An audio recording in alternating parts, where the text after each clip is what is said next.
everyone. Today we have our another new episode, and today we're going to discuss about spaceships. We have our world famous speaker, Professor David Schumacher, Professor Edward, Professor David Smith, Professor Rob, and our new friends from Tando, Mr. Sian. He is also entrepreneurs. So hopefully today's discussion will be very effective. Just I want to share some good news because next year February we are launching one of the largest event conference with MIT Audit, one of the largest palace they have. It's a 125 acres big palace. They are collaborate with World Talent Economy Forums and many largest corporations from Asia Pacific. They're gonna join different countries' prime minister office like India, Bangladesh, Malaysia, Singapore, and Australia. We are working. They are committed that they're gonna join, and many scientists like from transhumanist, definitely they're going to join our board of advisor. They will join even from Japan, around 600 scientists. They collaborate with World Talent Economy Forum under B Laboratory, I University, Japan. So hopefully it will be one of the largest event in Asia Pacific. And I want to give thanks to our board of advisors and all of our partners in India. And I request all of our speakers, board of advisors, our members, if you have a special plan you want to execute, if you have a special solution for developing nations, you can share with us. We can work as a team and we can contribute for the developing world. So I directly want to go for the today's dialogue. First, I want to give chance Professor David Schumacher. Hello, everyone. Another great topic, Sharif. This is one that excited me when I saw the invitation for the show. And so the topic obviously is commoditization of air travel, or when will air travel be so commonplace that we really don't think about it? And I've actually given that a lot of thought prior to this show. Maybe not too surprisingly, it comes from maybe it's a sibling industry, which is the air travel industry. I spent a number of years, well, more than 20, around aircraft myself. And hanging in the living room of my house is this picture that's behind me. This is part of a DC-3.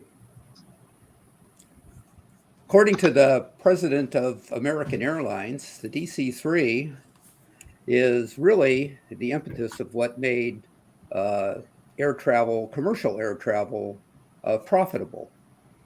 It was reliable, reduced costs for its day, fuel efficiency was very good, and there was demand to go from place to place quicker than you could go by car, train, etc. That was kind of the magic.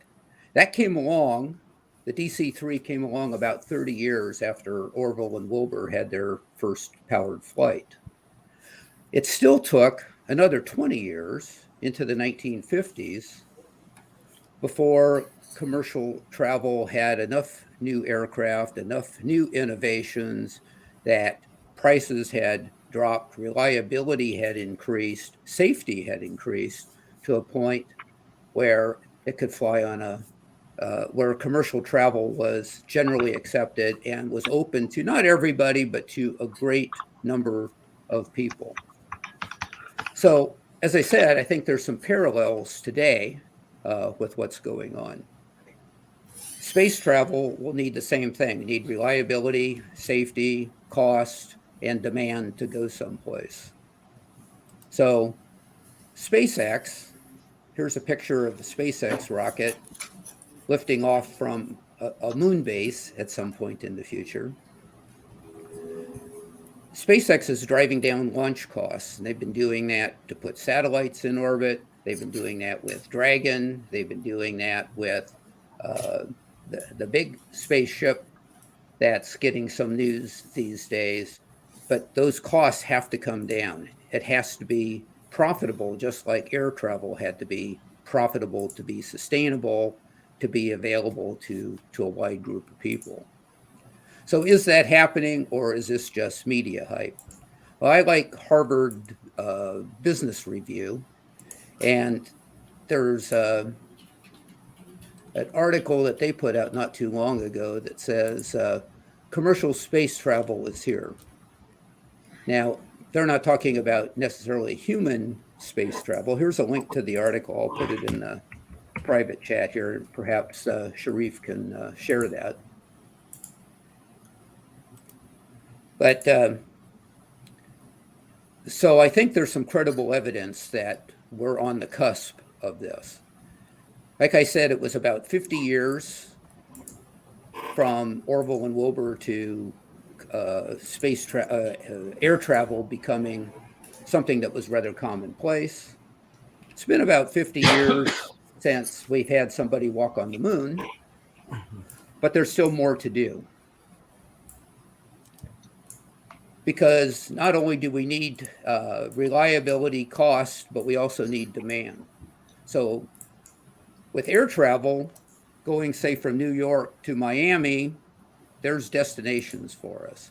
What kind of destinations do we have for space travel? Perhaps the tourism industry, Virgin Galactic, Blue Origin, SpaceX, will all give us an opportunity to have a satellite view of the Earth, to be able to look down on that. So I would not discount the value of space travel for tourism, because tourism can be an early driving factor, as I much think probably the novelty of air travel was as a parallel back in those days. But will that be enough? Well, I don't know. But there's some other options, fortunately. Both NASA, private companies, and the military are looking at Earth-to-Earth space travel. Yeah. In other words, launch in New York, land in Malaysia, and do that taking somewhere between 30 minutes to an hour to get there. Every couple of years, I travel from the Phoenix area here in the US to Auckland, New Zealand, and spend 2 or 3 weeks there doing combination of business and seeing extended family and so forth. That's a 12.5-hour plane ride. Would I love to be able to do that in a half an hour or an hour, or heck, even an hour and a half? Of course I would. Would I pay a premium for that? Absolutely. And that's a lot of the same kind of thinking that went along with early, expensive flight, driven by business traffic, but also by people wanting to take that summer vacation and not spend half of it getting to and from in a car. So I think there's possibilities for that. There'll be competition because there's other companies out there developing supersonic airliners. You know, those kind of went off the radar back in the 70s or 80s, 90s or so, but they're coming back in a different form. And I think this Earth-to-Earth space travel will be a very good competitor. Once again, it will be who can do the best with costs, who can do the best with efficiency and safety, and those will be the driving factors. But if I had a chance to take that hour plane ride to New Zealand and spend a little bit of that time above the atmosphere, and even if it costs more than an aircraft that could get me there pretty quick, I'd probably select that. And I think there's probably a fair number of people that will. But there's more destinations.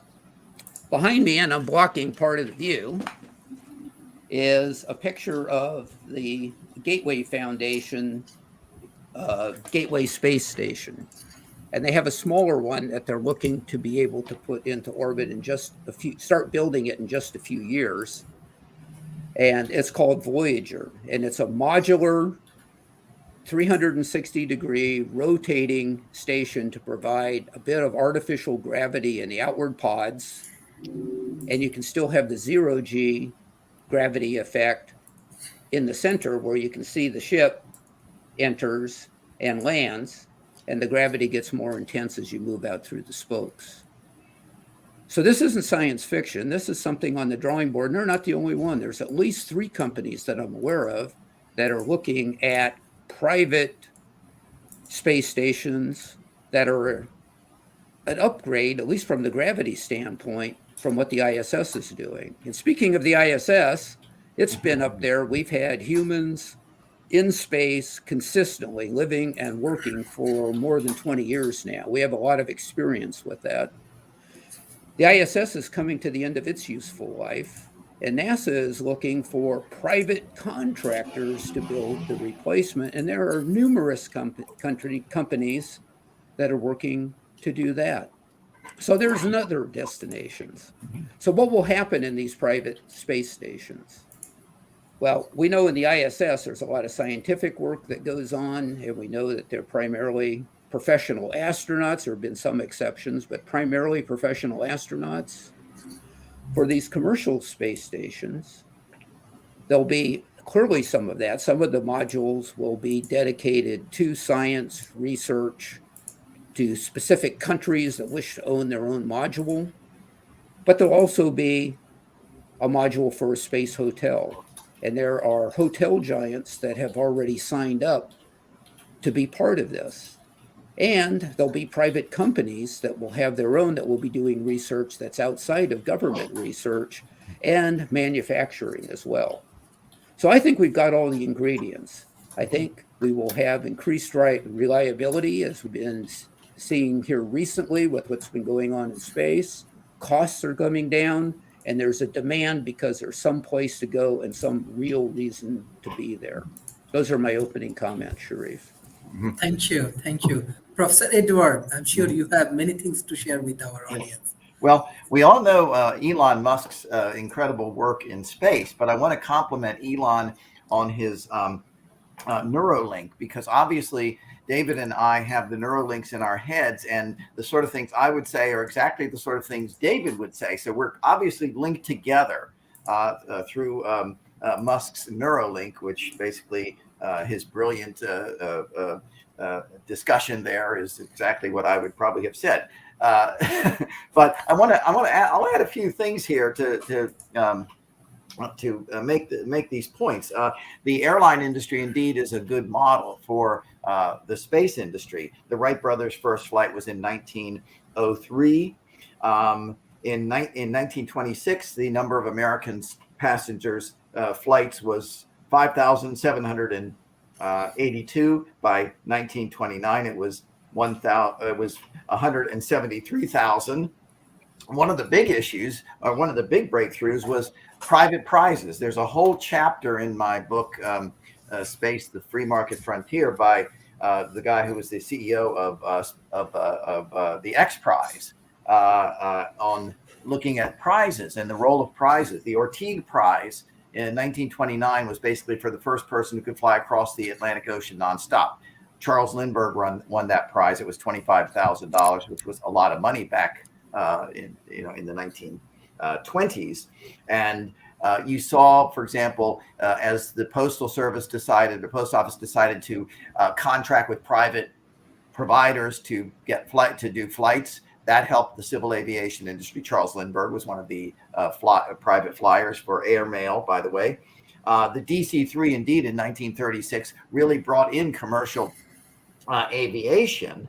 And one of the very interesting things I think that is instructive about what's happening in space right now is there's three elements to civil aviation. There are the airlines, which have the airplanes and fly the routes. Okay, there's the airports, where the gates are and where you land and so forth, and those are usually owned by local governments. And then there's the air traffic control system, which makes sure that everything goes properly and planes aren't bumping into each other and so forth. And the federal government runs that whole system. Up until the late 1970s, specifically 1978, the routes and essentially the pricing and whether you could fly from X to Y was all controlled by government agencies. And the prices were very, very high. Under President Carter in 1978, that was deregulated. So airlines could basically, buy and sell routes and do their own thing. And so in 1978, Americans made 273 million flights. By 2000, it was up to 665 million flights. And then today, right before the pandemic, it was 927 million flights. So you see this incredible increase in air passenger traffic. because the prices went down and the airlines were competing and so on and so forth. So it's a really good model. And that's essentially what's happened with space travel. Essentially, NASA has begun to contract out. We all know that. Elon Musk now flies cargo to the space station, and he now flies people to the space station. We see Bezos is a little bit more behind. He's a little bit more conservative in his approach, but he's in there as well. So you're going to see this competition. So I want to say a few things about what we're going to see in the future and what we should see in the future.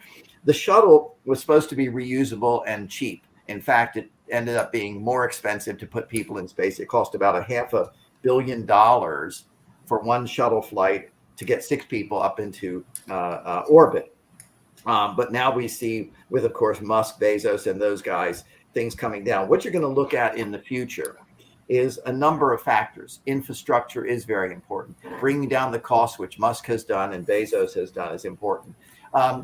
There's a possibility to build infrastructure in space. So if you go up into orbit, you can essentially plug your module into, for example, an energy producing solar system. When I say a system, I mean a solar energy system. So just like when you set up a factory in this country and most countries, you simply can plug into an electrical grid. Creating an electrical grid in orbit is going to be important, because then I could decide my business, we're going to go up and just plug it in. We don't have to bring our own energy sources. Tourism is very important. David has mentioned the space plane. I will mention that, and maybe David Smith can comment on the Bigelow, Robert Bigelow, and what he's up to now. Bigelow Aerospace was putting together modules, and there are 2 modules on the space station right now that he put up. I want to put in a plug for Buzz Aldrin, who came up with a very innovative idea. There it is. This is a cycler. This is the idea that you launch a rocket, a spacecraft, and it basically goes out to the moon, and then it slows down. The moon's gravity slows it down, and essentially it stops, and then it kind of swings back, comes to the Earth through gravity, and then sort of slows down, stops, and then it goes back, and it goes back and forth, basically using the gravity energy rather than other energy. You can see where that would be possibly commercially viable. And all you have to do is expend energy to go to the place where it essentially stops, and you put your cargo and your people on, and then you go like that. So there's a lot of innovation that's going to go on. We can see the elements right there. And I will add one final thing. Maybe in the next 10 years or 15 years, we'll actually see a space elevator come. In other words, there's a book on the space elevator. And so it might well be that we're having this wonderful discussion about rockets and so forth. And so maybe in 20 years, we'll be having this discussion about what can we do with the space elevator and how cheap it is to go up there. And we just simply get on a spacecraft and then you go out to the moon, and it's much cheaper. And so we can have holidays on the moon, just like David Shoemaker has holidays in New Zealand. So those are my, yay, there we go. And Mars, let's not forget about Mars. If Elon might get there before we do, but that's fine. We love competition. So those are my opening thoughts. Thank you. This is really interesting, Professor David Smith. Well, I've loved the discussion so far, and I'm actually surprised no one has really ventured into saying some of the things I think are very important with this one. I mean, you begin to look at this topic, and I want to hear words like, gee, space, the final frontier, and begin to take it going that way. Oh, I agree. I was going to play the theme music, but I thought that I might violate, Sharif, your copyright considerations there. But if you begin to look at where we're headed, it's a whole new world. We've hit some tipping points, and the tipping points is that space is no longer just governments, and that even the governments are pulling back and saying, we want to commercialize now. And, remember, it was 60 years ago when Sputnik was launched. And it's about 50 years ago when we walked on the moon. And I can tell you, space still fascinates 3-year-olds as well as it fascinates 90-year-olds. And we're going to see that continue as we go. Um, but what is really different there is, why is it space so important? And entrepreneurship has always demanded risk taking, and space entrepreneurship requires an extra dose of risk tolerance, as things, as we just saw this weekend, can literally blow up like a spectacular firework display. And uh, we see those going, but I can tell you, living in Austin, Texas is exciting here, because Austin's beginning to become more of a space commercialization center. We have now multiple rocket manufacturing companies here, another one coming.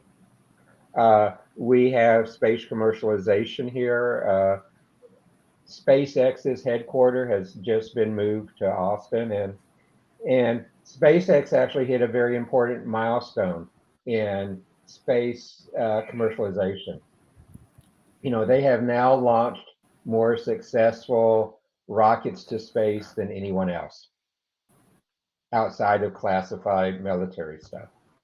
And that is a huge milestone. And their safety record is actually even higher than quite a few other folks around the world.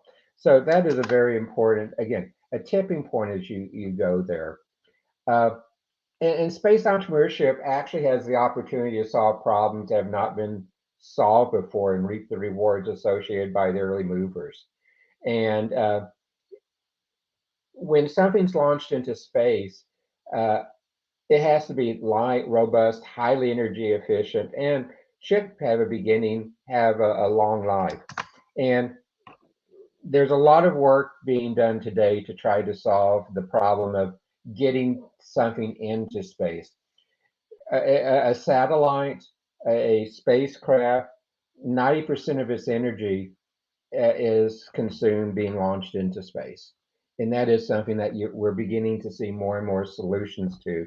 Edward mentioned Bob's company with Bigelow Aerospace, and what most people fail to realize is Bigelow actually was in the hotel industry as well.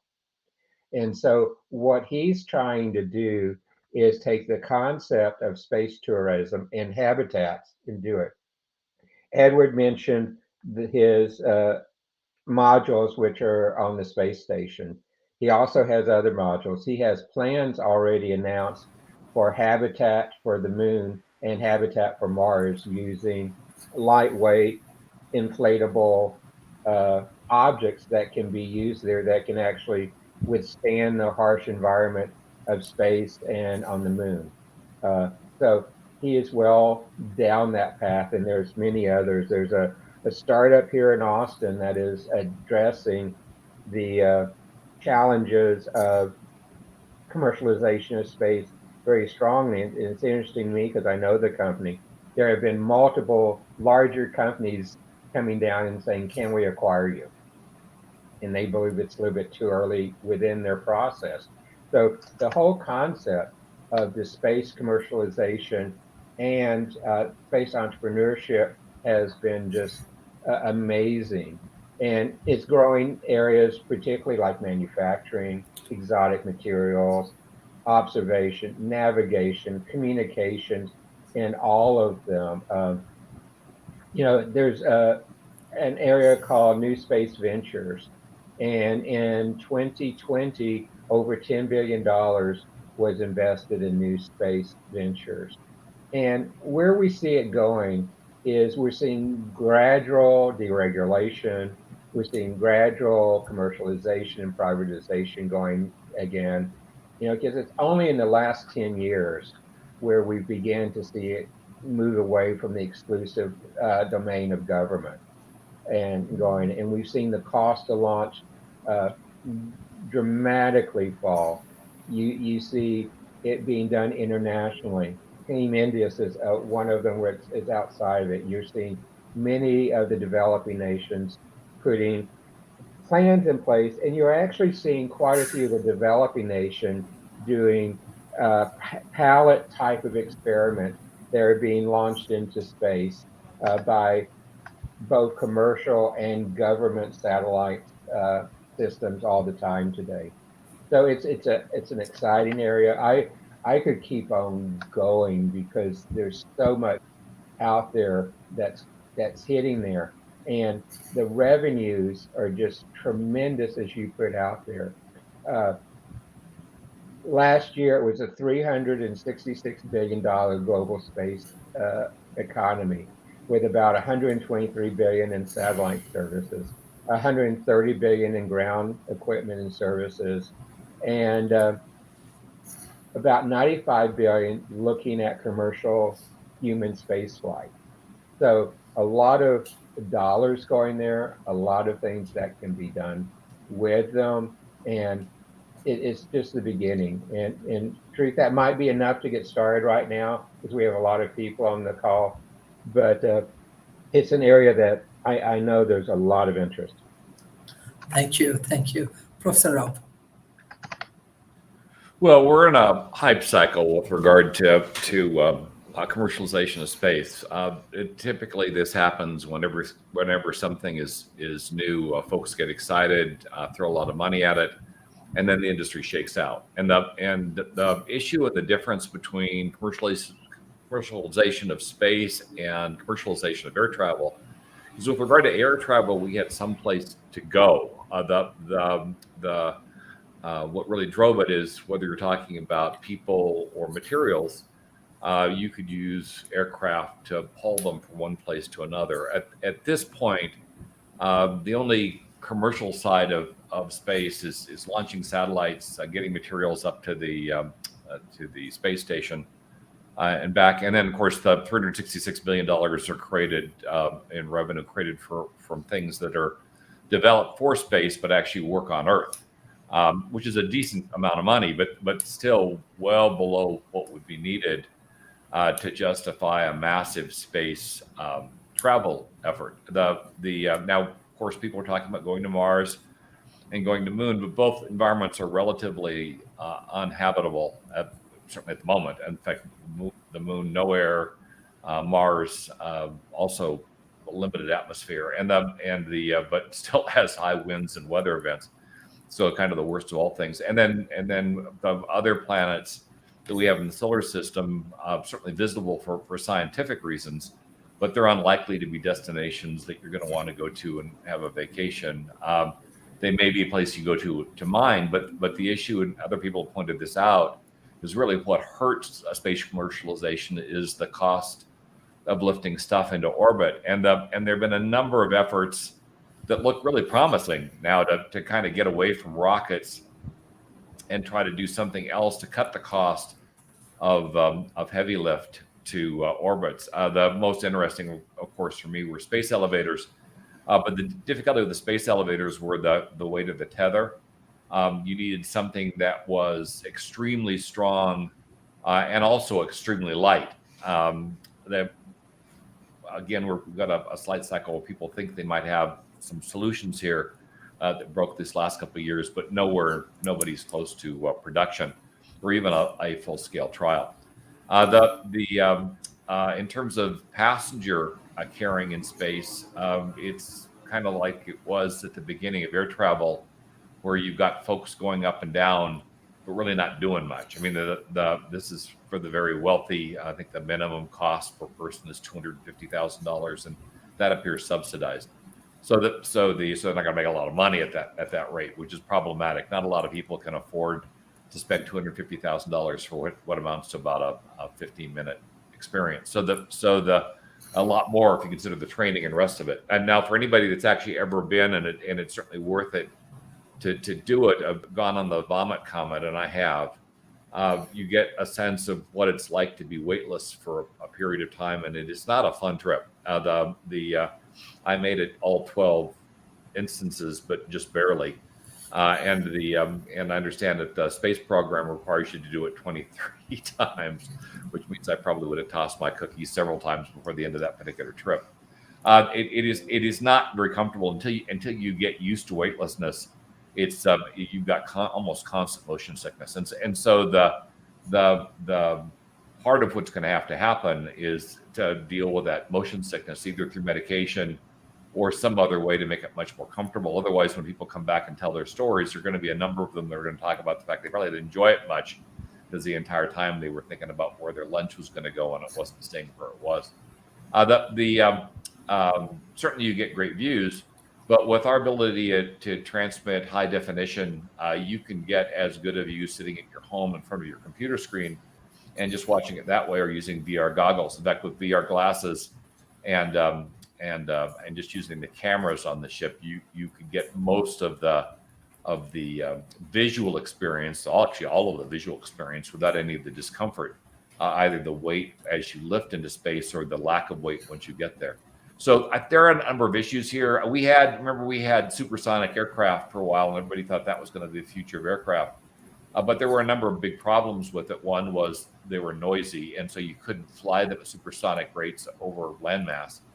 And number two, they were very expensive. And while you could go from New York to London in a very short period of time, there were really only about enough people to keep the planes filled, keeping the planes in the air. And then, of course, they had a couple catastrophic, or one big catastrophic accident, and it knocked the aircraft out. There are some major concerns. David said they're deregulating space travel. Actually, the opposite is currently true. They're now trying to now that people are flying into space for recreational reasons, the FAA now wants much more control over the launch of these aircraft, and Blue Origin's been grounded, I think, at least twice for breaking rules, the very loose rules that they had with regard to launching, and that makes it a bit of a problem to solve as well, because once you've got something up in space and at orbital speeds, there aren't a lot of space. I think I don't think there are any air traffic controllers that are currently capable of managing that. And we do have a big problem we're going to have to solve if we start going to orbitals or suborbitals for station-to-station travel, and that's all the crap that's floating around the planet. We have a lot of debris that's currently around the planet that would need to be cleaned up. The space station every once in a while has to move a bit to avoid these things. Certainly, spacecraft has to be guided around this stuff. And you may recall that Russia decided to blow up one of their satellites just a while back, which created huge problems in terms of where stuff was going to come down and existing stuff in space, whether they were going to destroy a whole bunch of existing satellites by so doing. And those are all risks. When we start putting people up into space in mass, especially from point-to-point transport, would not do any good if one of those aircraft came down catastrophically because it ran into somebody else's piece of crap that's floating around out there. So that's all got to be done before we can really go very far. And the much of the effort right now in terms of fast travel on Earth is still going back to supersonic transport. They think they've got it licked where they can fly these aircraft transonic and not have the sonic booms, which are really what kept those aircraft from flying over manned areas. Though I've got to say, if anybody lives in Arizona or any of the big deserts, you've experienced a sonic boom from time to time, and it will definitely wake you up. So these are all things that have to be solved. I think the big thing, though, is we need destinations to go to. There are a couple of efforts to try to put in place space hotels, but as I mentioned, unless they do a better job with regard to gravity, spending a ton of money to go up and be able to have bragging rights that you went on vacation in space, especially given the fact you're going to have tiny rooms because of the costs, and of course the cost of lifting up your food, your water. Water may be recycled, but people are a little less tolerant of drinking recycled water than at least normal citizens. Especially normal citizens are probably paying several $1 million for a trip. Are probably thinking, man, we really want Perrier. We don't want recycled urine to drink. And these are all problems that are going to have to be resolved, because the very first people you're going to go to space are going to be very rich people. And very rich people expect a certain amount of minimum amenities, and minimum amenities in space are wicked expensive, raising the overall cost of the effort and lowering the chance of getting Joe Public up there. So all to be solved, and not unsolvable. The other issues we've got are what could you do that will be similar. I mentioned you could use VR goggles and 8K cameras to give you much of the benefit of floating around the Earth without the pain. And you can use the concept of the metaverse and digital twins to give a very similar experience, but at real speeds. I mean, once Earth 2 was created, we will be able to virtually travel to any place on Earth anytime, and that may capture an awful lot of the imagination once that gets up and running and going, and that'll be the competition for destination space travel and low Earth orbit. I mean, are you going to spend your money there, or are you going to spend your money on kind of an experience where you don't really have to leave the planet and everything is emulated? I think the emulation thing is just going to be a ton cheaper and a ton better when we finally get there, and the execution path is far simpler. We don't really have to worry about the safety of the passengers, which, as they say, is problematic when you're shooting folks up into orbit. There's another effort that's been launched where they use a high altitude balloon and a much larger craft to get kind of that orbital experience. And there you don't go weightless. It's fairly comfortable and arguably a bit safer because you're not dealing with the combustion of gases at high speed underneath the passengers, which is always problematic. That doesn't work all that well at one time. A balloon, we've done balloons for long periods of time, and they're potentially safer. Plus, you can use ballistic parachutes in case something happens to the balloon to land the craft, and all of that is built into the craft itself. And size and weight are less of a problem when you're doing heavy lift with gases. Personally, I think we're probably going to end up with some kind of a blended approach to this. Our some of the low cost heavy lift stuff that we're experimenting with space elevators aside, are centrifugal launch vehicles, which looks really promising for everything but people. Certainly, it'll take electronics. You could ship food up there that way. What it does is it spins the aircraft in a vacuum chamber until it reaches a very high speed, and then launches it kind of like a slingshot out into space, where much of the low lift is handled by the ground facility. And so you'd have to pay the cost of both lifting the aircraft and lifting the fuel, which is what adds to the overall cost of these lifts. It's kind of a more viable way to get to the benefits of a space elevator without having to deal with the tether problem. But it's still in conceptual stages. They have launched a prototype, and the prototype launch was successful. But when you're doing something at a very small scale, you're going to run into very different aerodynamic problems when you move into the large scale. And of course, that's all going to have to be worked and tested. And I'm still thinking, spinning that aircraft around at, supersonic speeds and launching it up. They're going to have to build some stuff fairly solidly to take those G forces as it launches. But at least the concept has gone a bit farther, faster than space elevators. So just recognize we're in a heavy hype here in terms of launch. If we can get one of the commercial efforts to be successful, that'll do some things, because it'll lower the overall cost per launch simply through volume. And right now, as I say, that most of the volume's carried by folks either launching satellites where you don't really worry about bringing stuff back down, or in support of the space station. If we're able to prove that a space mining effort can be viable, that will drive an awful lot of development in terms of being able to solve some of the more problematic things that we're dealing with. And plus, it'll make space factories viable, and that gives us a destination. It may not be a vacation destination, but it'll be a destination that can support the industry and the technology needed to at least create a viable up-down path to space, and then it just cost reduction, and that every industry is very successful at doing once you've got a business, an ongoing business. And so my guess is our near-term commercialization of space, once it becomes viable, assuming we're not talking suborbitals for continent travel, will be tied to manufacturing, and what that will drive into the industry, and that may enable a number of things. We still are problematic with regard to destinations outside of Earth. We talk about terraforming and the rest, but those are tens, if not hundreds, of years in our future. So that at least at scale. So all of that in the future. So I'm betting on manufacturing be the thing that opens up space at volume first, because it provides the economies of scale you need to solve some of the other problems. Thank you. Thank you. Mr. Sian, I know you are entrepreneurs, so I'm sure that you have something new for our audience. Yes. Yeah, good morning, good afternoon, good evening to everybody on.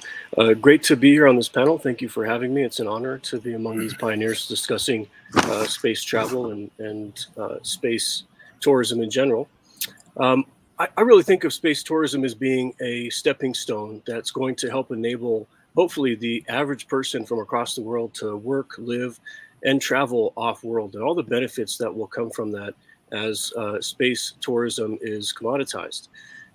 With that, though, there are plenty of challenges. And I think as we look at what's currently going on, this is stacking up to be probably a very exciting decade where we're going to see a lot of advancements in technology that will enable us to do many of the things that businesses are starting to plan for in the next 5 to 10 years in their planning schemes.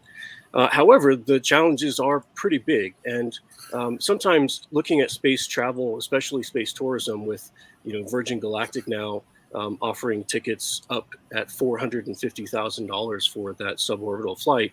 And that now will probably also be taxed at some point as regulation comes on. It puts it kind of out of reach for most people. And I think a lot of people maybe tune out as soon as they hear that number. But it's worth remembering that space travel, as has been mentioned here, is very new. So is flight. Just over 100 years ago, although certainly we had the advent of flight, about 10 years after the first flight, the first, or at least known and documented, commercial flight occurred. And that was with a wealthy businessman who planned to take a flight hovering just 50 feet over the water on a 20-minute trip one way, paid in today's dollars $10,000 to make that trip as the first commercial passenger, and did so to basically go to another destination and make a large purchase for his company. And so that's probably around where we're at right now. We're hovering just over the edge of our atmosphere as we enter into space tourism, aside from obviously that Inspiration 4 mission that recently happened with SpaceX. That's where I think we're ramping up, is that suborbital range. Again, though, with that price tag, we're going to need to see that come down dramatically before commoditization and just access to the masses and more destinations in general. Really, though, space is hard, and space with humans traveling for any reason, whether it's for tourism or to do work in space, is very, very difficult and comes with extreme risks that still need to be mitigated. And so as those risks, I agree with the panel, as those risks are mitigated, and there are plenty of business opportunities that come from picking any number of the challenges that are before us, as that is unfolded, though, we'll start to see those prices come down, and hopefully access to the average person will come within this next decade or so. But it's going to take collaboration. And again, space is a wide open arena for us in many ways. And we're in an age now where we recognize that sometimes the boundaries that we've set and drew here geographically and politically on Earth hinder our development. We need diversity. We need multiple countries engaged in this for us to achieve. And hopefully when we get to space, we can set the ground without putting some of those boundaries before us so that we can see a bright future for all of us. Now, the space tourism, specifically industry, is slotted to be pretty big. A lot of focus certainly has been in the United States and North America with companies that are coming out like Virgin Galactic, Blue Origin, SpaceX. But as a global market, essentially projected through 2030 by UBS, it's expected to be somewhere between $3 and $7 billion a year in a global market specifically for space tourism. And we're seeing in this decade probably many more companies coming online from other countries, not just the United States. In fact, plans for the next 5 to 7 years include countries like China entering with 2 recently proposed space planes that will be doing destination transport and space tourism. The Japanese market is entering its early stages of space tourism. And so I think very rapidly, as some of these things are approved with these early flights we had in 2021, other companies will be coming online across the world to make those destinations. Now, there are lots of challenges. So again, spaceflight is still very dangerous, although as of late, we've had very good runs in technology, design, engineering, and safety practices. But even today, the most recently published risk assessment for human spaceflight by NASA projects that there will be expected one fatality in spaceflight for every 200 flights. And certainly we haven't achieved that in space tourism, and we'll get better with our tools in the future. But it still is kind of an unknown arena. Certainly, everyone's aware that most astronauts are highly trained and very healthy in entering space, and that's essentially where most of our research on human physiology in space has been spent. However, what will physiology for the average person who doesn't undergo those bouts of training, what will their physiology do over the long term and the short term when entering space, even in low Earth orbit? And if it's paying attention to human spaceflight, it seems that very frequently papers are published where studies are produced where we're finding even new problems that are presented for humans in space. Excuse me. There's still also, I agree, a lack of infrastructure. So hopefully space stations coming online will help us flourish with the space tourism industry. Though the price tag, coming back to that a little bit, I think looking at when could we have commoditization of space travel, specifically for space tourism. There's a few, although a little bit outdated, technology forecast papers that have been published, and some of them essentially outline that there is a mass market, but the dollar amount makes a big chunk of when that mass market will be realized. And so one of the older studies done in the early 2000s outlined from surveys that the mass market for them, reaching about 1 million tickets sold a year, wouldn't be reached until the ticket price is down to about $10,000 per ticket, which again is pretty still far away from where we are today. But if we're looking at commoditization across the world and not utilizing essentially the 1 to 3 months worth of salaries that Americans may be willing to pay for a space flight, we probably need to look at those tickets getting down to $2,000 to $2,700 for a flight to start reaching smaller emerging countries and bringing in truly global mass market. Excuse me. Although there's other challenges still too, even in today's market. Some folks that were surveyed in a different published study outlined that essentially they were very excited to go to space until informed that there was essentially a 1 week preparation and screening period. After being informed of a 1 week prep and screening period, most of the respondents that were initially interested dropped out, and only 20% of respondents remained willing to fly with that 1 week prep. So agreeing with our panel today, I think everybody touched on this, we really have to get to a point where it's just as easy as commercial flight for us to really proliferate across the world. Thank you. Yeah. Yeah, thank you. Thank you. This is really great discussion. There are a few questions from audience, as well as I want to go for the concluding remark. There are some question, Alea, is space is growing industry for us? Do you think that within the next few years, companies will sell tickets to go space? I think already our speaker give, is space travel safe? Maybe we can discuss some points. And will space travel be profitable for the company? And can you please explain the requirement and knowledge? I think this is also important for our youth communities of space travel to us. Onika Shams. Professor David Schumacher, what questions you want to answer and what is your concluding remarks for today? Yeah. So I think safety is probably what's key on everyone's mind. Sean and others, spoke about that, and that is clearly the case. Now, I will say that I've been around long enough that I remember seeing horrific videotape. Yes, it was videotape back in the 1960s when an airliner would crash. I remember there was a certain series of engines, there was certain airframes. That did not keep people from flying. Safety got better over time, as it will in this industry too. I think there's something hardwired in the DNA of us humans. So I think way back, yes, before my time, back when humans emerged out of Africa, they didn't stay there. Now think about that. Africa had everything that humans wanted and needed. It had a nice, friendly, warm environment, plenty of food. Yes, predators, maybe competition among tribes. But nevertheless, there was a certain element that had to go see what was over the next hill. And eventually, that next hill led them into what would be modern day Europe or Asia, and eventually all around the world.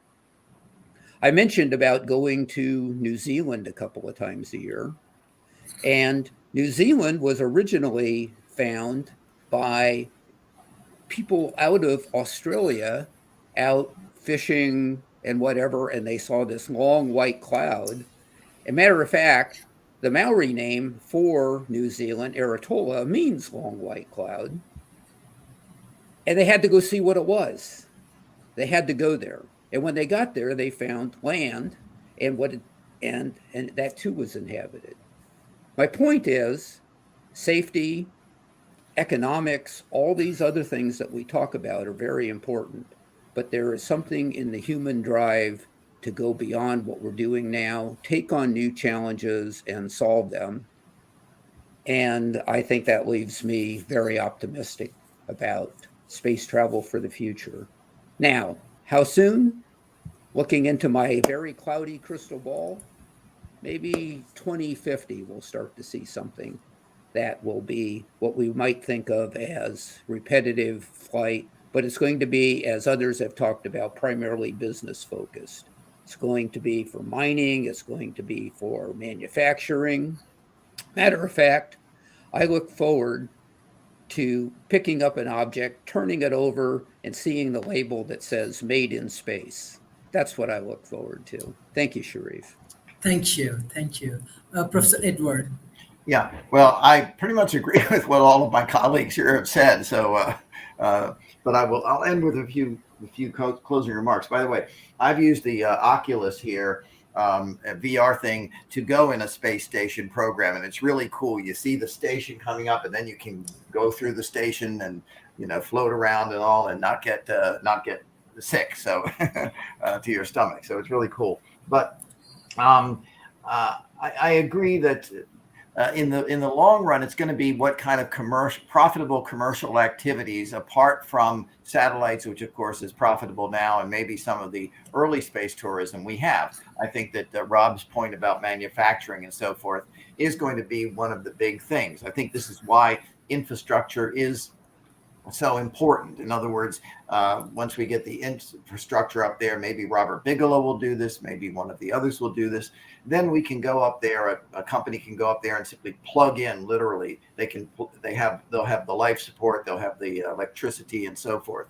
maybe providing energy for this planet. I remember in the late 90s and early 2000s, some of the entrepreneurs I dealt with had the idea of putting up huge solar collectors and then collecting energy above the atmosphere and then beaming it down in form of microwaves or something else very cheap. The problem was, if it cost $100,000 per pound to get something up in orbit, it made absolutely zero sense to do that. So we're going to see those sort of things. But I want to end with this, especially because I know you have a lot of young people listening to your broadcast here. Think entrepreneurially. Okay, because we don't know what's going to be the thing in space that's going to be commercially viable. Think as an entrepreneur and look at ways you can provide goods and services or what have you, because I suspect when we have this conversation 5 or 10 years from now, and Sharif, I hope you invite me back in 10 years to do this, we're going to be saying, wow, who'd have expected this thing? Wow, look at that. There's a Steve Jobs who's come up with this really incredible thing now in space. Yes, it's going to take a while. There's going to be bumps because of all the points that Rob and some of the others have made, but I'm optimistic in the long term. Thank you, Professor Edward. Professor David Smith. Great session, as you always put these together. And I actually want to go back into a couple of the questions, if I can. One of the questions is really about selling tickets to go to space. And the real answer is our first ticket that was sold to space actually was back in 2001. And it was a businessman, Dennis Tito, who spent $20 million to spend a week on the ISS. And one of my good friends here in Austin, who is a a game developer with one of the largest multiplayer games, whose dad actually worked at NASA. He has spent money out of his pocket as a ticket to go to space and spend time in space again on the ISS.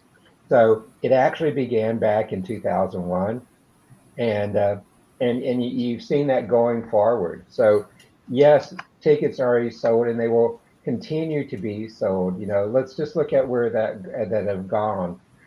So if I look where Virgin Galactic is going, they're talking about selling a ticket for $250,000 to space and back.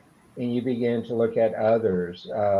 On SpaceX, the current offer right now for the Crew Dragon is for $35,000 per night, and he is looking to take passengers from Earth to as far as Mars, and the stated cost he's saying right now is $20K. So that's about the cost for me to go on some of the first class suite international hotel flights. To go the suite from here to Asia or to the Middle East is about $20,000 to have that private suite on that airplane to fly those 12 hours. So is that ticket affordable? I don't know for me, but I sure see that going out there. But what's one of the other things there is, for example, Annika talks about, can you please explain the requirements and knowledge of space travel to us? I would actually like to tell her that at her age, she very possibly could have the ability to do an orbital flight easily within her lifetime. Most of the people who have asked questions should have the ability within their lifetime, if they choose to do space travel. Now, there are health considerations. Getting to orbit puts a tremendous stress on the human body with the approaches we've done today. Some of the space planes that they're talking about, which will take off from a runway, travel up that and to orbit that way and back, is what will be required for most average citizens to be able to travel to space. So there's a lot going on that way, but you're seeing it really come together. So, we've had people where we've reduced the cost. We've seen places where we need to look at the elements to get there. But I really think it's coming along. Last couple of points on it. The ability for entrepreneurship is great. I can do commoditization of space manufacturing without me ever having to go to space. I can do manufacturing in space. I can do science in space by contracting on other satellites today. There are high school students who have put experiments, what's called a box experiment, into space today, and have some of those have been returned back from spending box time on ISS and others. So the ability to begin to commercialize space is already there. We've talked about Robert Bigelow and others. It's very much so. One of my good friends who left Lockheed Martin Skunk Works is now one of the senior executive vice presidents at Virgin. And his company, and he really sees their price per passenger dramatically falling as they go through their next generation of their craft. And I see that as one, because it is, again, a different approach. But if I look at Elon Musk's approach with his Starship, he can put 100 passengers on there. So he can put if you think about it in airplane terms, I can put a stretch 737 amount of passengers on his spaceship and deliver them into space. And that's the same spacecraft he plans to take to Mars. So yes, I would hate seeing a international flight to Mars in a 737 type of style, but that is coming, and you'll see it there.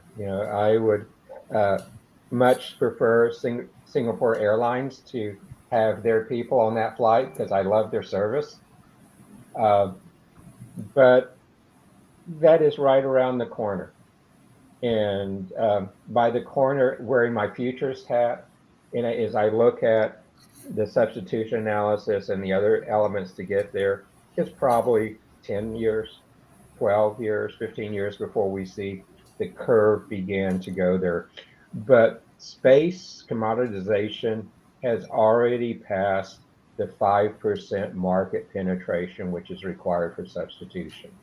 And uh, space commercialization is probably going to follow not a Fisher-Price model, which is the S curve that people classically see, but more of a Gonter's model, which is a flatter curve going out. But we've passed the point where that will go to a natural substitution point. And yes, I think we'll see others. The space elevators one. If I look at some of the other more futuristic, and if I look at where we have made the advances with quantum teleportation, that's not going to be in the next 30 years, 40 years. But we have gone from being able to, we can now teleport a complex molecule hundreds of kilometers, as we've seen multiple countries demonstrate now. So that progress is going from 25 years ago, we could only teleport a simple photon millimeters of distance. So we've made a lot of advances. And at the futuristic side, that's coming. But we will see space hotels in the very near term. Two of the commercial providers that will be going after NASA's request for the next generation space station, they've all talked about putting space hotels as part of that space station. They've also responded with proposals to have manufacturing plants as part of the next generation of not just space station, but the space community they're talking about. The biggest challenge right now is space junk.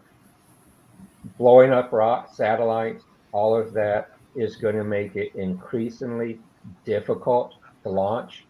It's going to make it, the safety is going to increasingly get worse. If you look at the number of times the Chinese space station and the ISS space station has had to reposition themselves in the last year to get out of debris and other things, it's more than you ever want to consider. And if you look at on the government side, the amount of impacts that on some of the larger space assets are in space today, the requirements to reposition them has been a lot more than I would like to be if I was in space on those assets. So Sharif, a lot going, but great entrepreneur time. And it's one where every science base, every manufacturing base, university in a developing nation can begin to think about what can I do? What simple experiments, what payloads can I put in space now to provide me entrepreneur opportunities, science opportunities, and even launching microsatellites to things which are explicitly targeting that developing nation. Space is no longer the domain of developed nation, and it's now the domain of anyone who really wants to put a payload into space to think about commercialization. So Sharif, thank you so very much. Thank you. Thank you, Professor David Smith, for your continuous support for WTE Forum. Professor Rob. Well, with regard to any form of travel, it really comes down to balancing the need to get someplace with the cost it takes to get there in return. Speaking about Mars, the Mars trip slated to take anything from 133 to 333 days, depending on where Mars is and the technology that's used to get there. A bit longer than Singapore Air is set up to handle. passenger. And the first people that are slated to go and colonize Mars is expected to be a one-way trip. You can afford to get them there. You can't afford to bring them back. That really cuts down on the number of people that are willing to take such a trip. I know even if it was going to Hawaii, I could go to Hawaii and it would consume all my resources, but I couldn't come back, I would certainly think twice about vacationing in Hawaii. That puts off some of the fun aspects of space travel. Let's go to Mars and have an experience quite a bit. We've had science fiction, of course, explore this for a while. But the idea is you have to have a commercial reason to do something that funds the underlying effort, and the commercial reasons we've got largely have to do with manufacturing and mining. We are short on rare earth metals, and China has locked up a bunch of them, and we're certainly in the midst of a huge logistics problem. The major fab that the U.S. government just co-funded with Intel, the funding covered the fab, but didn't cover the logistics to supply it. And so at some point, we're going to have to look for other resources to keep our manufacturing running. And there are advantages to manufacturing semiconductors in space in a low gravity environment.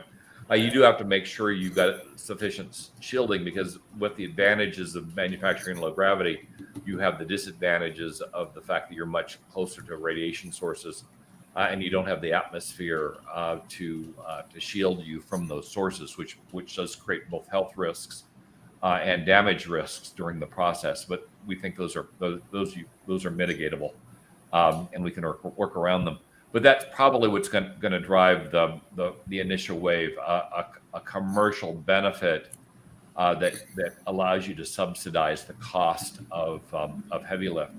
If we look at commercial travel, individual travel, and if you look at, for instance, the passengers that flew on those old expensive SSTs, and if I recall correctly, one-way ticket to England was about $5,000, which at the time seemed very expensive. It does now too, because if you want to fly coach to England, I believe the lowest cost fare is around $400. So the difference between spending a few hours in the air and not was substantial, and generally they were paid for by the businesses these people worked for. If the folks weren't flying in large volume just for the fun of it, companies were paying. Certainly, my company paid back then too to fly people on that aircraft. And for that, you need a destination to go to.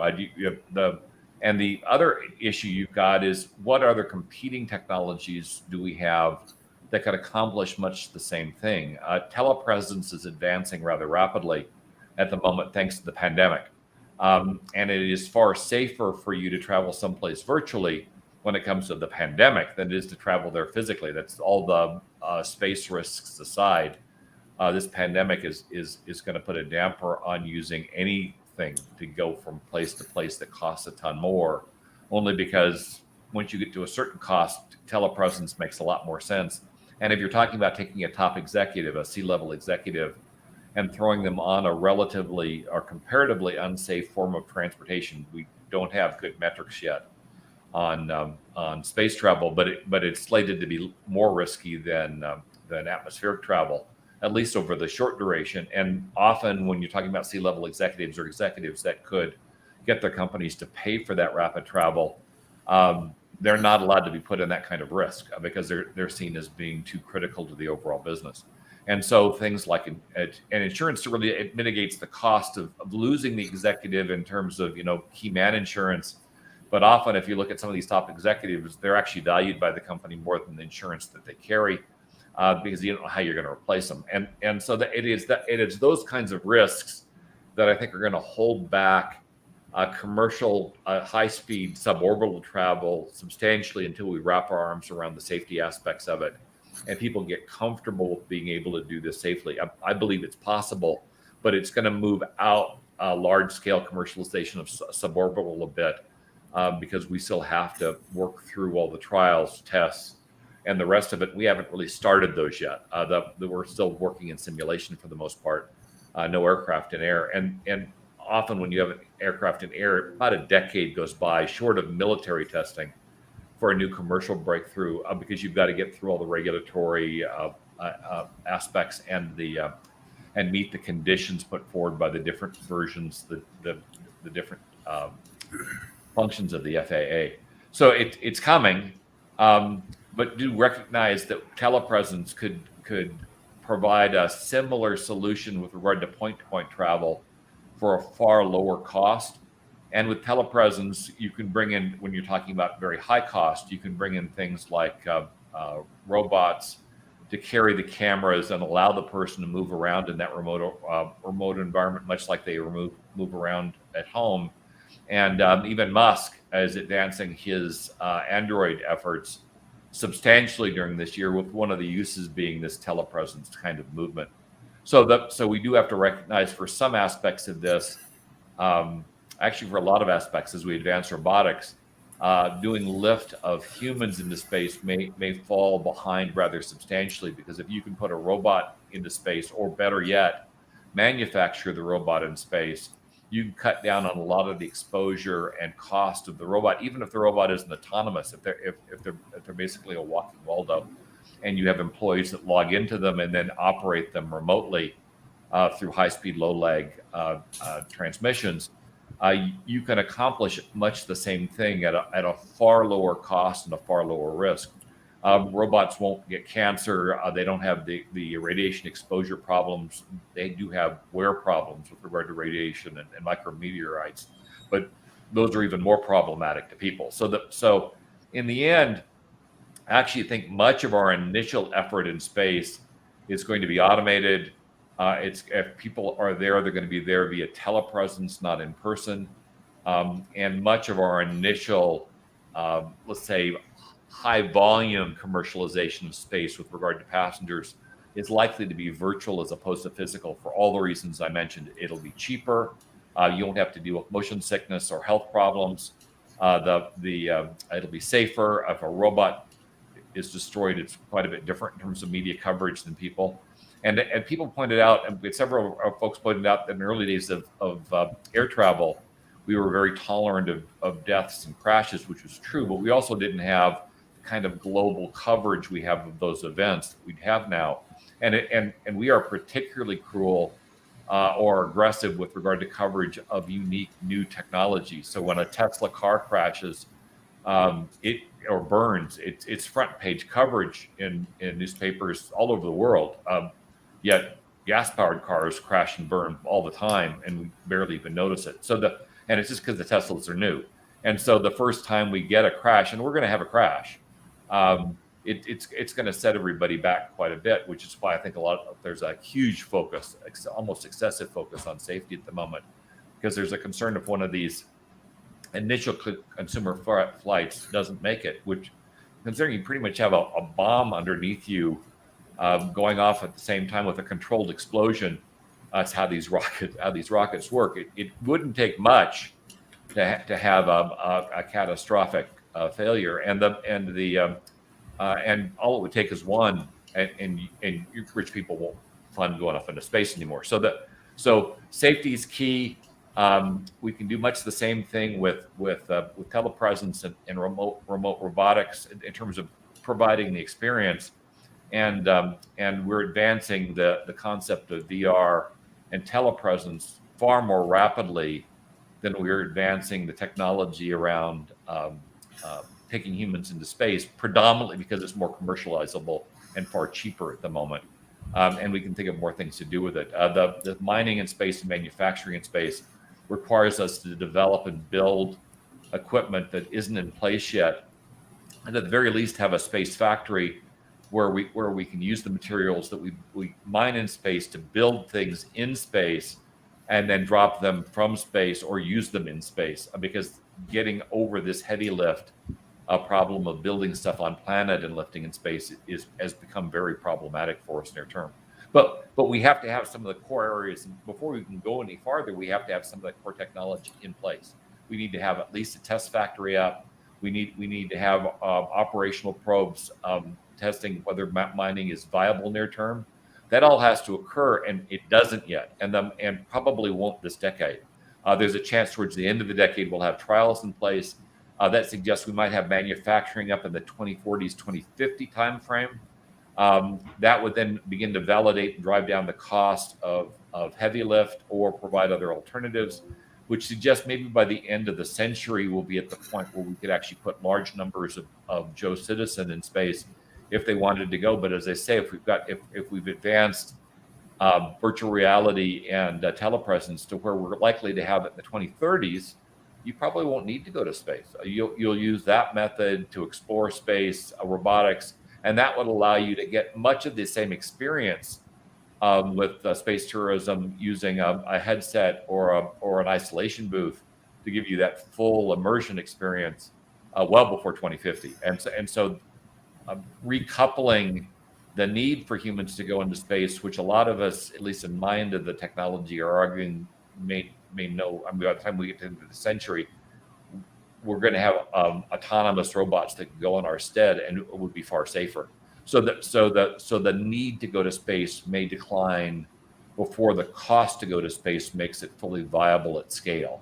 So it's all worth watching. If I were investing, I would be much more interested in autonomous robotics than I would be in human space travel, because the one will eclipse the other. And right now, we're much farther along with autonomous robotics than solving the heavy lift problem and the health problems with regard to space travel. One of the things that we don't read about a lot is how badly damaged some of these astronauts are that are spending large amounts of time in the space lab, in the space station. The genetic damage that's done to their body is significant, and they're not up there as long as you would have to be up there to travel to any of the planets, let alone come back.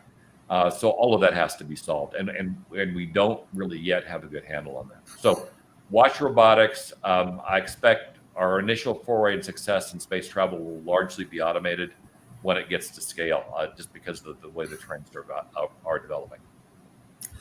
Thank you. Mr. Sian, what's your concluding remarks for today?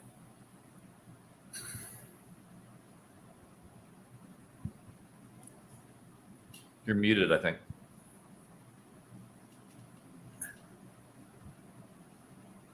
Mr. Sian, cannot hear you. No, you're muted now, but it looks like your microphone's off or something. Yeah, there you are. Okay, good. All right. Yeah, I thought I had unmuted. I wanted to just add on to the entrepreneurs point.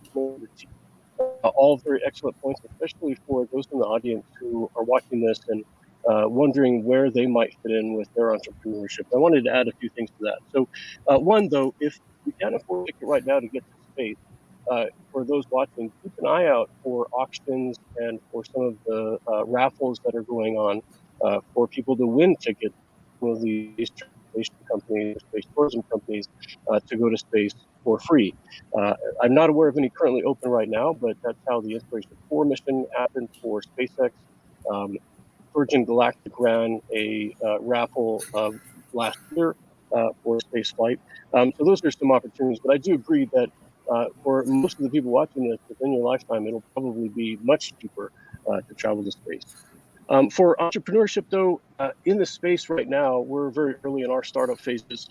So we're meeting with VCs and investors and lots of wonderful people. And some of the things that I hear that I think would be very helpful to anybody who's thinking of starting their own business is that the venture capitalists and folks with the money and investors really want to hear proposals about companies that assume that things like Elon Musk and SpaceX's Starship are operating and able to take large amounts of cargo to space for relatively inexpensive means.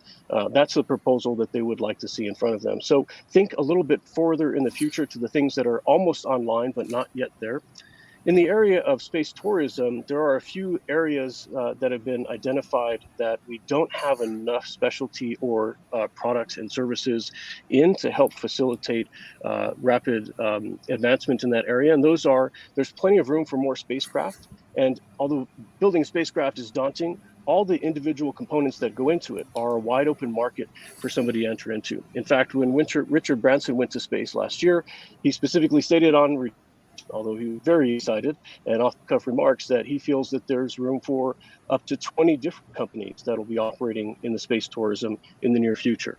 Also, areas of sensors, software is a big area for development. A little bit easier to get into in a sense of the investment in some ways compared to some of the other engineering feats. And health and then specifically, orbital debris in manufacturing, I agree with the panelists, is a big area with robotics, virtual reality, communications. All of these are problems that need to be solved, and all then present an opportunity for a company to start working in. So if you have an idea, you should pursue it. Don't be dissuaded by the fact that these large countries and large companies seem to dominate the market. We're now seeing that smaller companies have a chance with funding that's injected into the space economy today. So pursue your dream, and you'll find in this probably next decade lots of opportunities for whatever it is that you specialize in now and want to do in the future. And you'll be part of getting us off-world. So I look forward to seeing those entrepreneurship ideas turn into companies in the future. Thank you, everyone. This is really great discussion, and especially for our youth and students in Asia Pacific, this dialogue will be very helpful.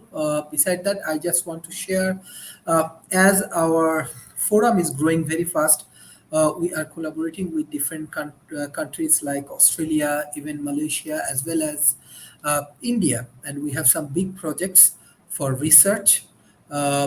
For conference and for some sort of academic activities. So we need people. So those who want to be our fellow, especially the youth community from our audience, those who want to be our fellow for World Talent Economy Forum, so you can join with World Talent Economy Forum as our fellow, or if you need any kind of internship, you can join in our team, and hopefully it will be very helpful for the youth community. Second things for our World Talent Economy Forum, from our board of advisors, our speakers, those who want to write any articles, or if you have any special idea for entrepreneurship, you can write in our WTEF Forum website. And beside that, as we are growing very fast, we are offering membership from World Talent Economy Forum, because we need a lot of corporations, we need a lot of partners from World Talent Economy Forums, because I always say that developing nation has a lot of problem and they need a lot of solutions, and they need an entrepreneur like you. So those who want to join in our team as our corporate partners, as our members, who want to support our initiative, there are a lot of challenges. We have challenges and problems in airline industries from developing worlds, from energy, from water industry, from startup village. Many projects actually already we are collaborating. So the corporation, those who want to engage with this kind of project, they direct join World Talent Economy Forum, and they can join. And side by side, we always say that as we are working for public-private partnership, so any organization, they are really interested to support this public-private partnership.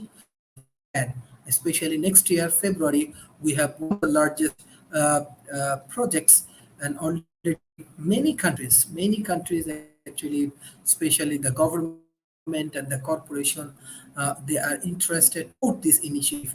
So we need more support from the developed world who join in our team and solve many complex problems. So thank you, Professor David Schumacher, Professor David Smith, Professor Rob, and Mr. Sian joining for today's discussion. And I request all of our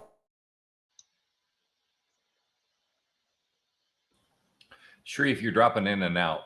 We're getting like 2 words out of a sentence now.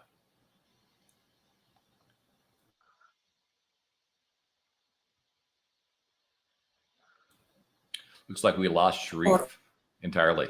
Nope, he's coming back. We got a word.